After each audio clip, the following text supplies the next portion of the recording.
margaritas by string of blue lights. Listen to the mariachi play at midnight. Are you with me? Are you with me? E agora estão passados 23 minutos das 4 da tarde, altura para entrarmos em tempo de entrevista nesta Avenida do Mar.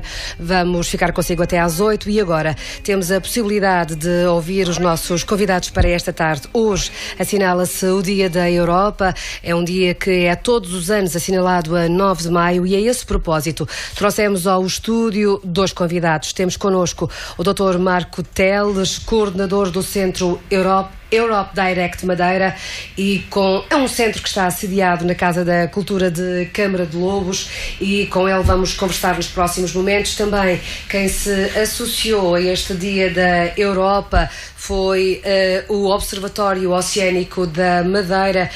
Temos connosco também o Dr. Rui Caldeira, ele que é diretor do Observatório Oceânico da Madeira e que nos vai falar um pouco sobre os trabalhos desenvolvidos neste observatório e também da sua colaboração e do modo como este observatório se integra no Dia da Europa. Boa tarde aos dois. Boa tarde. Boa tarde. Em primeiro lugar, bem-vindos e obrigada por estarem connosco. Se calhar começávamos aqui pelo Dr. Marco Teles, coordenador do Centro Europe Direct Madeira. Começarmos a perceber, Dr. Marco, a importância do Centro Europe Direct Madeira para a comunicação e para a criação de uma proximidade maior entre os cidadãos da nossa região e a Europa.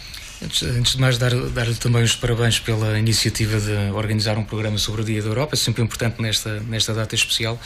Mas, portanto, em relação à questão do Centro Europe Direct, dizer que, no fundo, nós estamos integrados numa rede europeia composta por cerca de 500 centros, contando naturalmente com a presença dos nossos colegas do Reino Unido, que, como se sabe, brevemente irão deixar de fazer parte deste projeto. E a ideia, de facto, desta rede Europe Direct é estar próximo dos cidadãos e, portanto, permitir que, havendo a necessidade de algum esclarecimento, alguma dúvida, as pessoas possam, de facto, ter um contacto direto com alguém, colocar essas questões e, portanto, desta forma, conseguir aproximar os cidadãos das instituições europeias, que é, no fundo, o objetivo desta rede e é o objetivo da própria Comissão Europeia.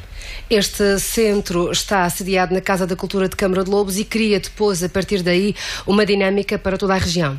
Sim, nós, obviamente que o princípio de base de funcionamento do centro passa por este apoio à população, independentemente da idade, sempre relacionado com a questão dos temas europeus, mas naturalmente também, costumo dizer que somos um pouco irrequietos, não vamos ficar o dia todo no gabinete à espera que nos cheguem lá a colocar as questões, até porque, como compreende, isso pode ser positivo e, por outro lado, também não.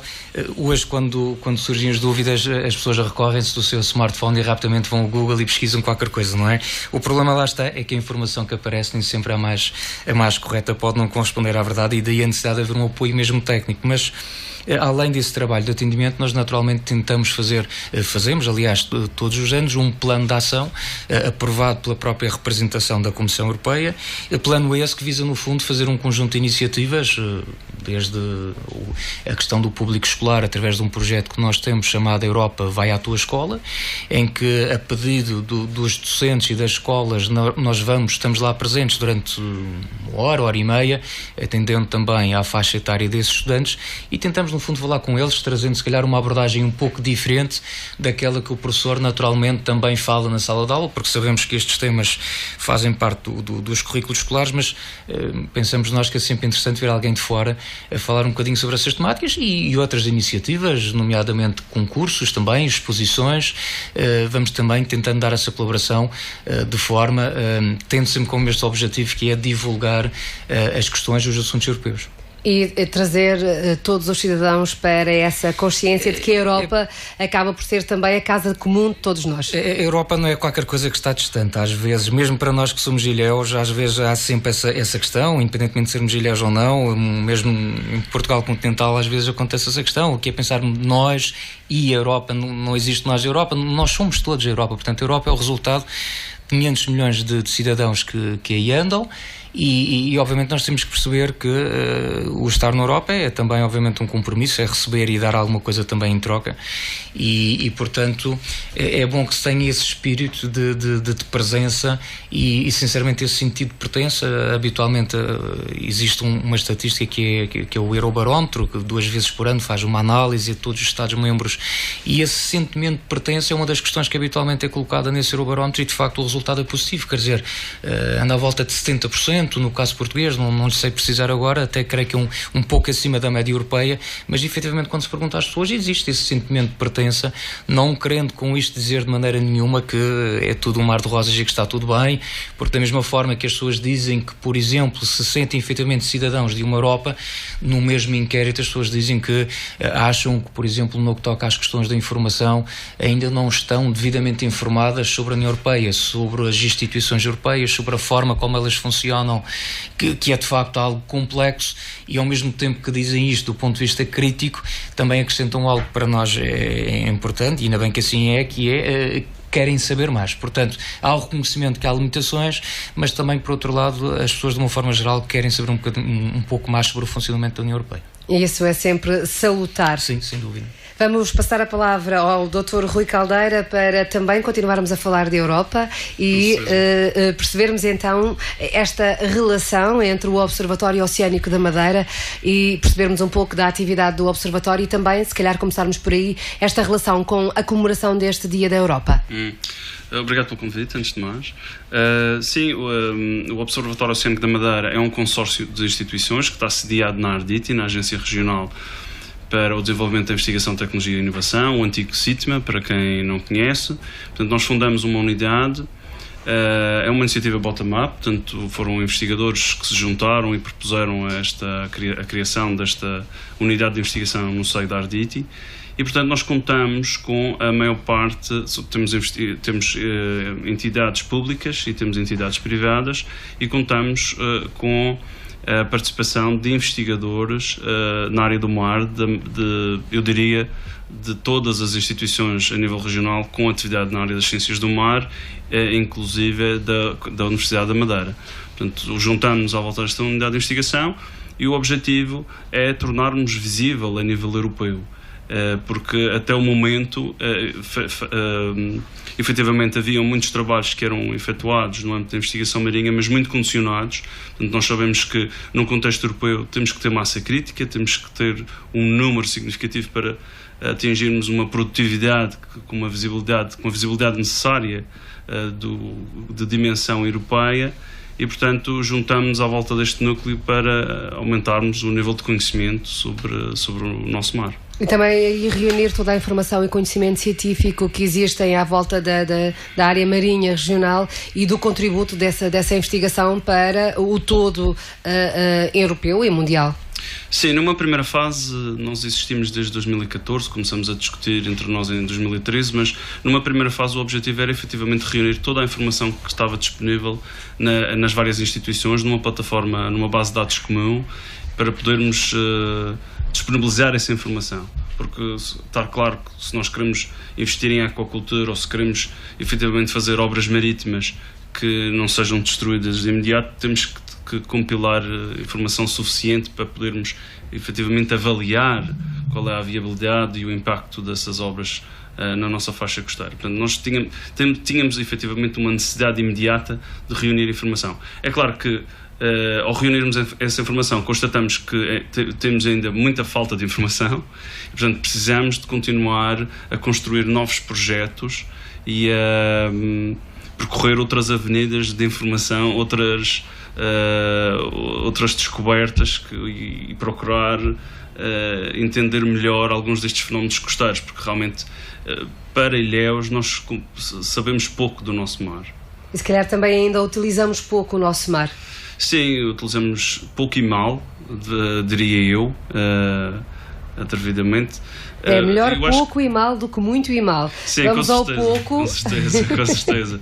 Mas eu julgo que poderíamos extrair mais recursos, poderíamos fazer investimentos mais capazes, mais eficientes se tivéssemos melhor informação. Às vezes não é mais informação que importa ter boa e informação rigorosa do ponto de vista científico. E muitas das consultorias e das assessorias que são feitas, algumas das empresas que efetivamente fizeram investimentos na área costeira, não foram as melhores por falta dessa tal informação rigorosa, científica, que é efetivamente absolutamente necessário num país, num mundo desenvolvido. Ninguém pensa em fazer qualquer desenvolvimento, infraestrutura, sem um acompanhamento técnico. E sem uma avaliação técnica suficiente. Neste momento, o Observatório reúne investigadores das várias áreas, das várias instituições. Estou aqui a lembrar-me, por exemplo, da Universidade da Madeira, da Estação de Biologia Marinha. Efetivamente, a Câmara Municipal do Funchal, tanto a Estação de Biologia Marinha como o Museu Municipal do Funchal, o Museu da Baleia, em Machico, o CIMAR Madeira, que é uma instituição nova, o Maré, portanto, empresas.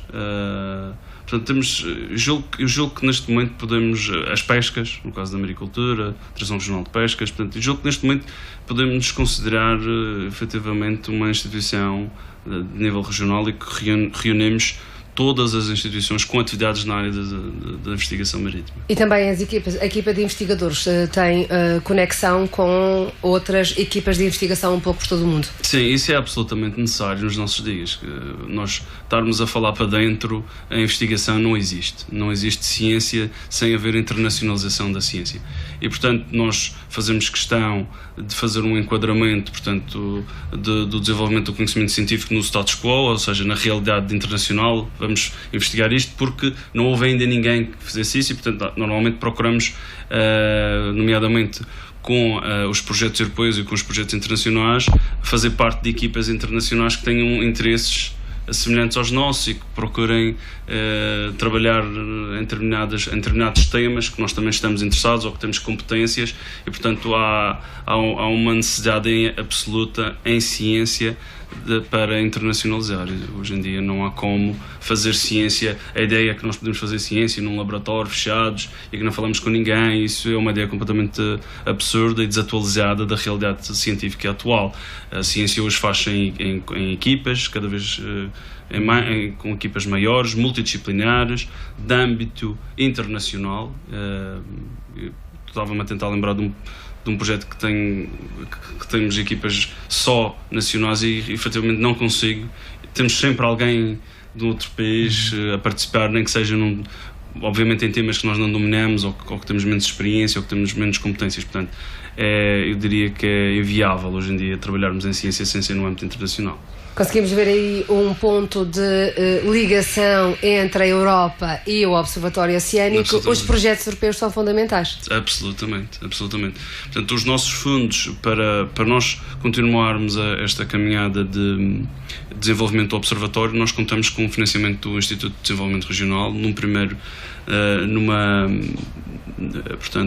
numa primeira iniciativa, que é o projeto do Observatório, o projeto OME. Isso, contabilizamos cerca de 2 milhões de euros nesse projeto, mas nós estamos a trabalhar com orçamentos na ordem dos 4,5 milhões de euros. O que é que isso significa? Significa que cada euro que o financiamento FEDER nos deu, nós conseguimos capitalizar, aumentar em 76 cêntimos para já, porque não está esgotado o número de projetos que estamos a tentar angariar. Portanto, temos este efeito multiplicador. Portanto, é difícil medir, ver isto como um lucro, não é? Mas é efetivamente importante nós não pararmos de procurar fontes de financiamento diversificadas para poder comatar algumas lacunas que não temos num projeto ou que queremos fazer isto melhor no outro âmbito e então procuramos outro projeto para haver esse enquadramento. Há projetos que não é possível comprar equipamento. É possível pagar pessoal, então pagamos recursos humanos num projeto, compramos equipamento noutro projeto, enfim, e assim vamos vivendo em ciência. Já lá vamos, estamos no meio do oceano, propriamente dito, é um factor especial, sobretudo para quem trabalha com oceanos.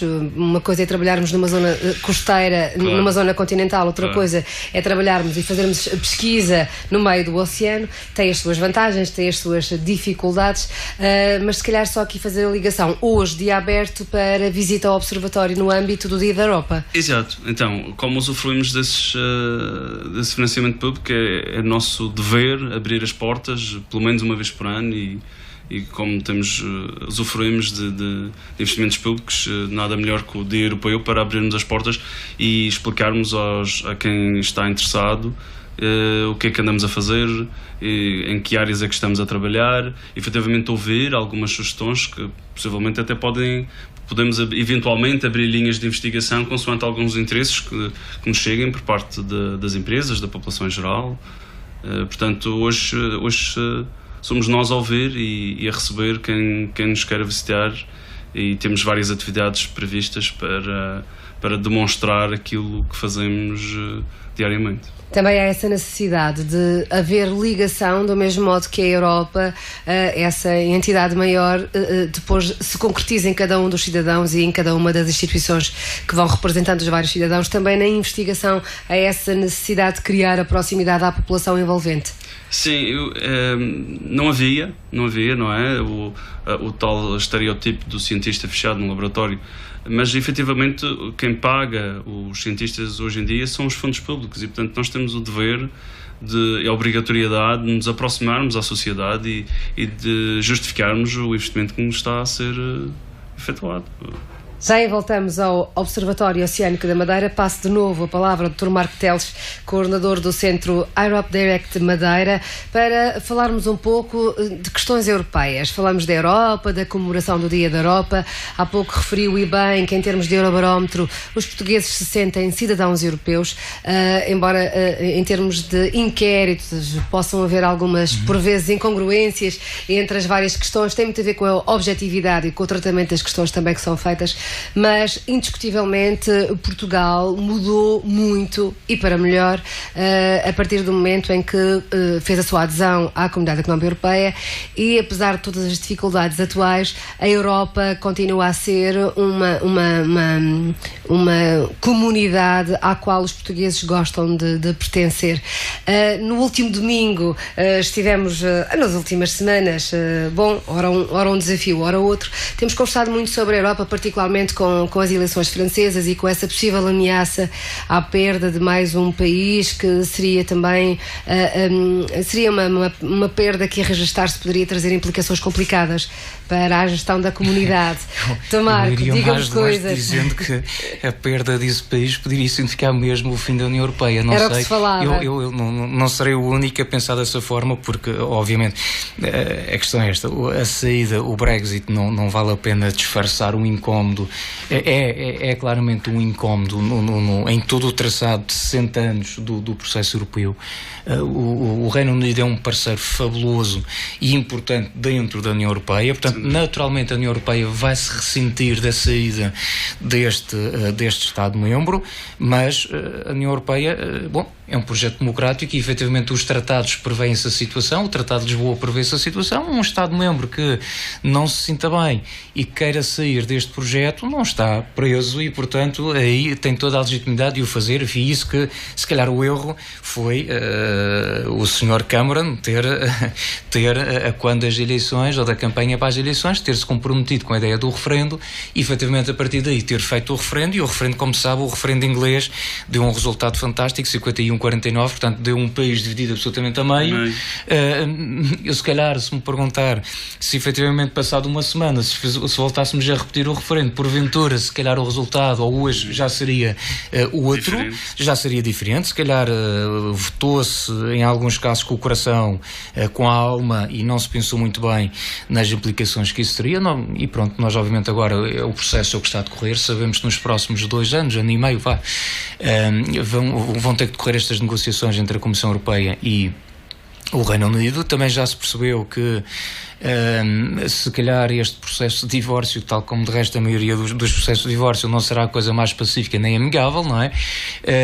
Tem-se notado algum agravamento na posição, nomeadamente, diria, do Reino Unido, e eu creio que, eu dizia isto hoje de manhã numa outra situação, que se calhar o pior estava para vir, e sem ser pessimista, até porque eu, em relação às questões europeias, sou otimista e acredito bastante no projeto europeu, mas mas efetivamente eu creio que quando chegar agora à questão de discutir os pormenores deste divórcio, aí é que realmente as relações podem se complicar, porque, por exemplo, quando chegar a discussão que se espera complicada, que é, e as contas que estão por pagar? Nós fomos jantar e quem é que vai pagar a conta? Exatamente. Bom, o Reino Unido tem um compromisso, os quadros plurianuais, como o quadro plurianual que está agora em funcionamento, começou em 2014, arrasta-se até 2020, portanto, há compromissos, porventura até com o projeto, há compromissos assumidos. Depois estamos a falar de um país, de um Estado-membro, que é um contribuinte bastante importante para o orçamento da União Europeia, não estamos a falar de um país qualquer, e, portanto, essa contribuição vai fazer falta, essa questão da conta para pagar vai dar com certeza muita discussão, basta ver os números que estão em cima da mesa, de um lado fala-se em 10 mil milhões, do outro já se chegou aos 100 mil milhões, portanto é uma diferença abismal. E portanto isso naturalmente que aí há de haver alguma confusão, passa a expressão, em relação a essa questão. Se bem que também é verdade que se diga que em alguns aspectos parece haver algum entendimento, nomeadamente numa coisa que é fundamental, que são as pessoas, que são os cidadãos, e de facto aqui o interesse é de ambas as partes. A União Europeia, como sabe, nós temos europeus, portugueses, a comunidade portuguesa no Reino Unido é significativa. Nós queremos assegurar, obviamente, que essas pessoas que lá estão, com direitos adquiridos, enfim, que permaneçam nas vidas que lá têm, e naturalmente também existe ao contrário. Os ingleses também estão aí distribuídos pelos diversos Estados-membros e obviamente eles também querem ver salvaguardado, independentemente desta questão da União Europeia, do Reino Unido ser ou não, obviamente estão fora, mas como é que fica a questão dos direitos de cidadania? Portanto, pelo menos quanto a isso, acho que já ficou definido. O próprio Presidente do Parlamento Europeu falava nessa questão, ele dizia que era uma espécie de linha vermelha nas negociações. Eu creio que aí, pelo menos, há de haver, será se calhar o ponto número 1 do entendimento em relação a essa questão do Brexit. Depois haverá outras, que é a questão, obviamente, da fatura das contas a pagar, e haverá outros pormenores, que dito assim, de pormenor até não é tão pouco, mas, bom, como é que vamos ficar com a fronteira externa da União Europeia por causa da questão da Irlanda do Norte? É que não podemos tirar do mapa, olhando para o mapa, para a geografia, nós teremos o Reino Unido, mas, bom, juntamente com aquela ilha vem ali um bocadinho que está colado à República da Irlanda, e então como é que são esses povos que convivem diariamente e até não têm fronteiras e falam a mesma língua e têm uma vida comum, vamos colocar, passa a ser uma fronteira externa, vão colocar ali uma fronteira terrestre, vamos começar a fazer controle.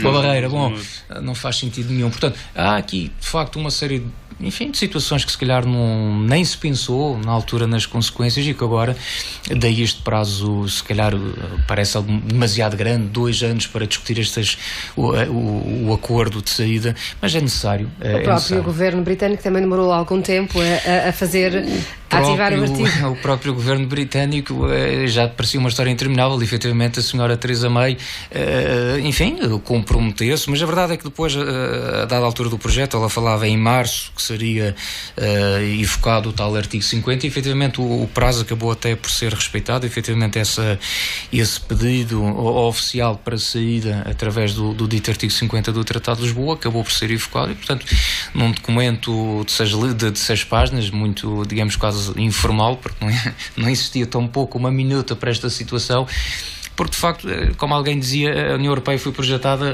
foi como se construísse um veleiro, e passando aqui ao tema do mar, um veleiro, mas a pensar nos ventos favoráveis, portanto, ia estar sempre bom tempo, e nunca ninguém pensou nesta questão, e bom, e havendo agora o divórcio, como é que se faz? Mas, muito honestamente, também vou-lhe dizer, na nossa vida privada é exatamente a mesma coisa, ninguém se casa a pensar, se as coisas correrem mal, então e como é que vai ser depois do divórcio? Bom, ninguém está a pensar nesta situação, não é? Mas devíamos, se calhar. Bom, e se calhar, bom, no ato de casamento há tal questão, e então é com separação de beijo, não é? Portanto, já ali algum já está precaver alguma coisa, não é? Mas efetivamente na questão dos países, não, dos Estados-membros, da adesão à União Europeia, não havia essa questão, nunca se pensou, é algo inédito. Este ano já corremos também o risco, obviamente havia a situação da Holanda, podia ter sido complicado, corremos bem pela positiva, não é? Agora o caso francês correu também muito bem, e correu muito bem, não para os franceses, mas para todos. Acho que de facto é muito importante este resultado na França, e também vamos ver as expectativas que estão a cair sobre os ombros do Sr. Macron, o mais jovem presidente francês com apenas 39 anos, é uma coisa absolutamente fantástica, e portanto as expectativas são muito grandes em relação ao que ele venha a fazer nos próximos 5 anos, e esperemos para o bem de todos nós, volto a repetir, porque a França é fundamental e vai ser fundamental neste eixo França-Alemanha, é importante que realmente que eles tenham sucesso, e que ele tenha sucesso. Acho que a Europa precisa muito, e isso ouve-se muito no discurso das pessoas. Nós precisamos de líderes carismáticos, não é? Portanto, se calhar agora aqui a chegada do Macron, se ele efetivamente tiver sucesso no programa que anunciou, isso será absolutamente fantástico para toda a Europa. Mas eu acho que isso é um aspecto positivo desta questão do Brexit, é que forçou a Europa a refletir o seu modelo político e económico. E eu acho que a questão da Holanda e a questão da França tiveram este desfecho por causa do Brexit. Quiçá aqui alguma ligação, não é? Sim, quiçá alguma discussão que os europeus precisavam de fazer sobre o modelo europeu. Sim, sem dúvida. Eu costumo dizer, eu acho que isto até acontece nas nossas vidas, no nosso dia-a-dia, não é? Nós por norma, tendencialmente vamos nos habituando, vamos nos conformando com o que temos no dia-a-dia. Bom, e por norma, nós às vezes quando tomamos atitudes mais drásticas é um pouco por reação. Nós não antecipamos as coisas. Às vezes é preciso que elas aconteçam para nós reagirmos, e às vezes as crises às vezes até são necessárias, são positivas entre aspas, porque isso obriga-nos, como dizia bem, obriga-nos a refletir, obriga-nos a pensar, bom, mas então como é que se pode fazer isto de outra forma, e pronto, se calhar as dificuldades que estão a acontecer agora com o Brexit e com as preocupações da comunidade britânica, também os outros europeus começam a pensar um pouco mais sobre as implicações, ou seja, o outro lado da moeda, porque de forma emocional parece ser só o lado positivo, e houve aí claramente um lado emocional fortíssimo. Foi uma promessa em eleições eleitorais que acaba por ter consequências que ninguém estava preparado, mas que de repente toda a gente foi obrigada a refletir. Rui, este Brexit também tem implicações na comunidade científica? Relativas. Eu continuo a trabalhar com os mesmos colegas ingleses, franceses, ou independentemente do Brexit. Eu julgo que não está claro o grande quadro europeu de financiamento para os projetos europeus. É o Horizonte 2020. É uma grande carteira de financiamento disponível a todas as instituições e investigadores europeus. Eu não sei qual vai ser a participação inglesa em projetos de cooperação europeus depois do Brexit. Mas gostava só de adiantar, por exemplo, a minha observação como investigador é que num país europeu com menos recursos é que eu vejo o delinear de políticas e a atribuição de meios muito definidas pelos países europeus, os chamados países europeus do Norte. E a nossa realidade não é a mesma que a realidade alemã, ou que a realidade sueca, ou que a realidade dinamarquesa. E nós somos muitas vezes forçados a aceitar, a assinar acordos de financiamento porque nos são impostos para assim o fazer. E em ciência, particularmente em ciência, isso é muito condicionante. Eu falo, por exemplo, do facto de a União Europeia querer impor uma relação estreita nos projetos de investigação com as empresas. Isso é possível num quadro económico onde temos empresas como, enfim, empresas de alto nível e que estão dispostas a investir em ID. Mas na Madeira, onde as empresas são nanoempresas, esse mesmo quadro que é compatível com numa Alemanha, numa França ou até numa Suécia, numa Suíça, não é o mesmo quadro, não é tão compatível com a realidade madeirense, com a realidade portuguesa até. E eu assisti a algumas das negociações, não houve flexibilidade europeia em perceber qual era a realidade portuguesa e quais eram os instrumentos financeiros absolutamente necessários para nós avançarmos. E esta imposição de uma relação imediata com as empresas, nós não começamos do zero conhecimento, sem ter informação, a ter uma informação que gera riqueza, que seja produtiva. E portanto isto tudo precisa ser discutido. E as realidades dos países europeus são distintas. E elas precisam ser discutidas em determinados contextos. E eu cada vez mais assisti, ao longo da minha vida ativa, a um fechar de portas e a um domínio macroeconómico e à criação de lobbies em Bruxelas com grandes empresas a capturar. Claro, nós podemos dizer que porque é que estes fundos foram capturados e foram direcionados para as empresas? Será porque as empresas precisavam de financiamento e por isso até foram aos financiamentos de investigação para, quer dizer, é um bocado especulação, obviamente que é especulativo, mas podemos pensar assim, porque os quadros, as realidades sendo diferentes, nós não teríamos que ter uma relação direta com as empresas, obrigatoriamente, ou não deveria ser a relação com as empresas no âmbito da investigação científica, não deveria ser a mesma num país pouco desenvolvido, com poucas empresas em determinadas áreas sectoriais, e num país muito desenvolvido, já com uma indústria sólida. E, enfim. São desafios que continuam a ser colocados também à realidade europeia. A questão que está a falar e bem da diversidade europeia, que de facto é, por um lado, uma dificuldade no caso concreto que está a dar, e por outro lado também podemos ver é também a beleza e a riqueza da União Europeia, esta diversidade. É um desafio. Agora, naturalmente, por exemplo, se calhar faz até sentido, até mais do que na questão do país, é haver aqui uma atenção especial no quadro das nossas características enquanto região ultraperiférica, por exemplo, porque aqui ainda é mais grave.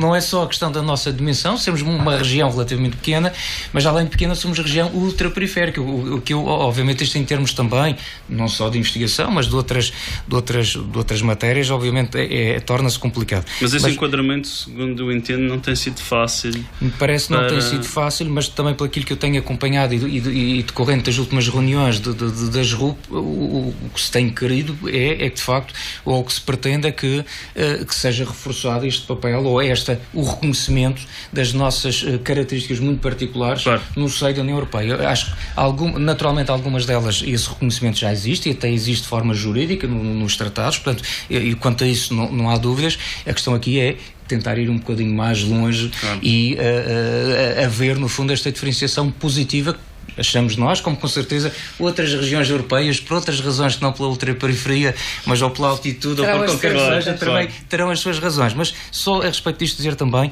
que será importante no âmbito desta discussão, que acho que é muito proveitosa, um dossiê que está neste momento em cima da mesa, que é a discussão do livro branco sobre o futuro da União Europeia. Portanto, o livro branco foi apresentado este ano pela própria Comissão, pelo Sr. Juncker, e o convite que ele faz é exatamente essa questão, com os políticos, com os dirigentes políticos, com os Estados-membros, com os chefes de governo, de Estado, que a sociedade civil, que os órgãos de comunicação social ponham à discussão na sociedade civil, de facto, esta questão do futuro da União Europeia, que não sendo só naquela conversa de café, como muitas vezes se discute, até, enfim, a mesma ligeireza com que se discute um jogo de futebol, dizer que isto está mal, está bem, não, mas vamos apresentar, se calhar, medidas concretas, vamos tentar pôr aqui ideias concretas em relação ao futuro da União Europeia, e daí esta questão desse livro branco que apresenta efetivamente 5 cenários, que não são estanques. A ideia aqui não é escolham entre de 1 a 5 e não podemos sair dali. Aliás, tanto é que o que se fala agora, passado poucos meses da apresentação do livro branco, o que se fala é que cada vez mais o que está em causa será um 6º cenário. Portanto, não é nenhum dos 5 que lá estão no livro, mas já de ser um 6º, por reconhecer que, efetivamente, se calhar nenhum deles corresponde ao que se quer para o futuro, mas a combinação de alguns, sendo que desses 5 cenários há um que é uma coisa que vem ao encontro daquilo que o Dr. Rui Caldeira dizia, que é o reconhecimento que as realidades não são iguais e que havia, de facto, e há efetivamente um desses cenários, não sei se precisar ser o 2º ou 3º, que é de uma Europa que chamam de geometria variável, ou seja, uma Europa a várias velocidades. Claro. No sentido de, bom, mas se alguém que na área da investigação quer avançar mais rápido porque tem condições para, e nestes moldes, que avance, e que se calhar outros que não tenham condições ou que precisam de um enquadramento diferente. Portanto, colocar aqui algo, muito honestamente não me choca, acho que foi uma utopia total em 86, quando nós aderimos à União Europeia. Acho que vendeu-se, passa a expressão, esta ideia do que nós íamos ser todos, íamos ter um nível de vida igual aos suecos, aos finlandeses, aos alemães, e que íamos ser todos altamente industrializados, e o nível de vida ia normalizar e para todos, uniformizar rapidamente. E obviamente não é isso que aconteceu. A realidade, como disse, é muito diferente no espaço europeu, e isso também é ao mesmo tempo a nossa riqueza, e portanto há que reconhecer de facto as diferenças existem naturalmente. Estamos mesmo no fim da nossa conversa.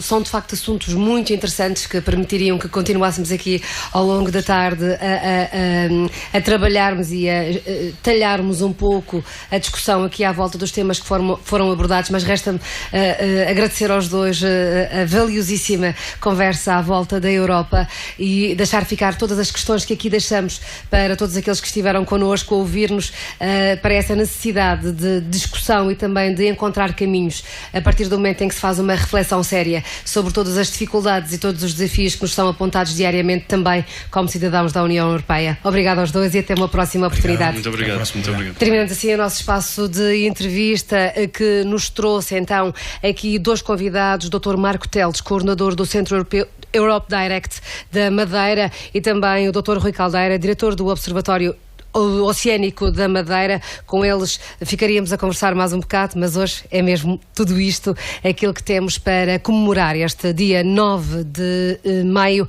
Dia da Europa, a ser comemorado um pouco por toda a Europa. Avenida do Mar, com Celina Pereira. O regresso a casa, final de tarde, é mesmo aqui, na 88.8 FM.